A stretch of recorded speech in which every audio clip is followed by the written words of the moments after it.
Assalamualaikum guys, bersama aku Liam dalam tim Panji. So untuk vlog aku kali ni, aku nak memikirkan tentang sebuah kisah yang pernah menggemparkan Pulau Pinang pada satu masa dahulu, dengan kemunculan seekor makhluk yang kita tak tahu asal daripada mana. Makhluk tu agak menggemparkan warga Pulau Pinang dan juga warga Teluk Bahar. Tak tahu makhluk tu apa?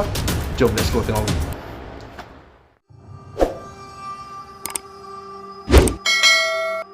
Okay guys, hamba pernah dengar tak sebuah kisah ataupun cerita daripada sebuah video yang menunjukkan bahawa kemunculan seekor ular bersaiz gergasi ataupun bersaiz besar lah, kan?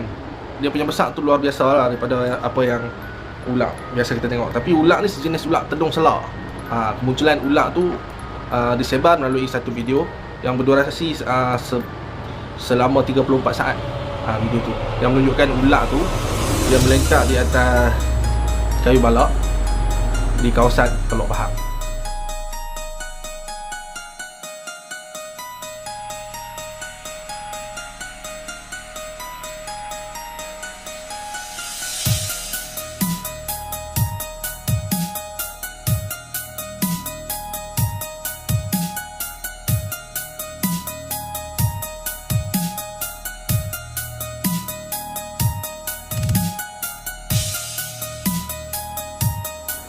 Perakam video ini merupakan seorang pekerja pembersihan di kawasan Teluk Bahar itu, kan? Dan tiba-tiba dia terdengar satu bunyi yang agak pelik. Dia pun tak tahu binatang apa. Dan bila dia langut, dia tengok ada seekor ular yang kulit dia seakan keemasan dan kepala dia warna hitam. Dia melengkak dekat atas pokok kayu balak tu lah. Anggaran saiz dia mungkin sebesar tiang elektrik lah, kan? Boleh bayang kan saiz sebesar tiang elektrik.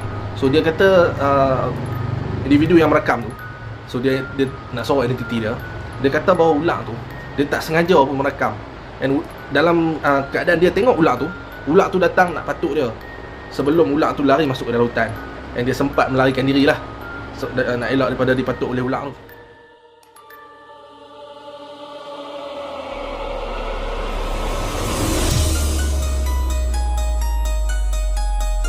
Menurut kampung nelayan yang berada di Teluk Bahar tersebut, mereka menyatakan bahawa ular, kisah tentang ular besar ni memang benar-benar wujud.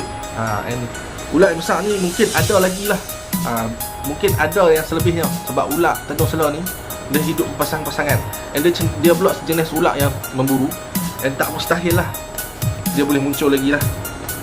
Sejak daripada kisah ular tu tersebar, and belum ada lagi lah penduduk kampung yang dengar tentang ular membaham manusia ke apa. Belum ada lagi kisah kat situ.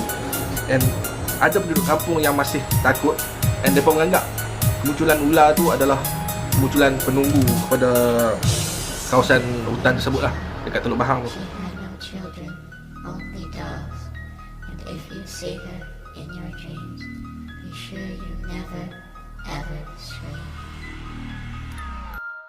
Mengikut mitos, pada masa dahulu pernah ada seorang peneroka hasil hutan. Dia meneroka kawasan hutan dekat Teluk Bahar tu, and dia pernah masuk kat situ. And bila sampai waktu malam, dia teroka sampai waktu malam, dia dah tak terdaya sebab dia sesat kat dalam tu. Dia tak terdaya nak keluar lah daripada hutan tu. And dia pun berteduh dekat bawah sebatang pokok. And tiba-tiba ada muncul seorang lelaki jemput dia ke sebuah pondok yang tak jauh daripada kawasan dia duduk tu lah, kan? Dan lepas daripada dia hilangkan penat dekat dalam pondok tu, and lelaki yang dia jumpa tu hantar dia keluar daripada hutan lah, kan? And lelaki tu pun dia sempat bagi pesanan kat lelaki tu supaya tak membunuh haiwan dekat kawasan tu, tak merosakkan tanaman dekat kawasan tu dan sebagainya lah. And apabila keesokan harinya, peneroka hasil hutan tu dia tak puas hati. Dia nak pergi ke kawasan tu untuk tengok laluan masuk dia tu.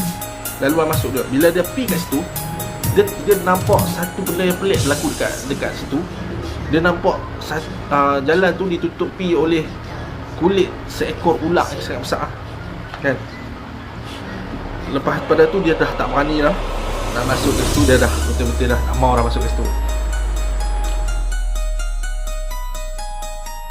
Dan penjelasan juga daripada seorang penduduk kampung nelayan dekat situ, iaitu yang bernama Idris. So ni bukan nama sebenar.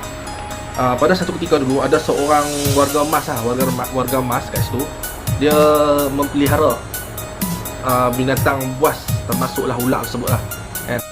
And dia tinggal dekat kawasan pinggir hutan yang seperti yang diceritakan oleh warga kampung nelayan tersebut. Selepas daripada warga emas tu meninggal, haiwan-haiwan peliharaan dia pun hilang ke dalam hutan. Tak tahu ke mana kan.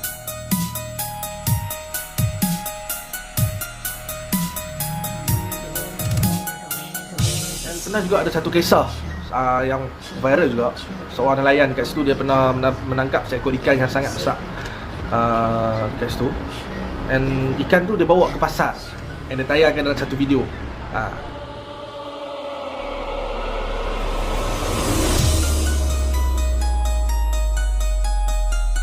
And kisah tentang penemuan ular tu, kita pun tak tahu ular tu mungkin memang itu dah paling besar yang kita jumpa, yang perakam video tu jumpa. Kita pun tak tahu kan. Mungkin ada yang lebih besar, mungkin itu cuma anak dia, kita pun tak tahu. Sebab kalau hangpa pergi kat kawasan Teluk Bahang, kawasan hutan dia memang luas tau, memang luas. Kawasan hutan dia memang besar. Kita tak tahu apa yang ada dalam hutan, yang perlu mungkin ada peneroka-peneroka yang pernah jumpa makhluk-makhluk lain kat dalam tu, kita pun tak tahu. Tapi kawasan hutan Teluk Bahang tu memang sangat besar. Dan dengan empangan dia, memang kawasan hutan dia memang sangat besar. Dan kalau kita masuk, tak mustahil lah, hutan mesti ada penunggu dia. Dan tak mustahil juga jika kita jumpa ular sekok, mungkin kita akan ada lagi lah makhluk-makhluk yang macam tu dekat dalam hutan. Dan tak mustahil. Okay, so sampai sini adalah penerangan daripada aku tentang kisah yang pernah berlaku kat Pulau Pinang masa dulu, tentang ular besar dan ikan besar yang mereka pernah jumpa. And jangan lupa subscribe dan tekan butang loceng yang ada dekat bawah tu. And teruskan ikut perkembangan Tim Panji dan melihat segmen Kisah Benar. Salam masuk.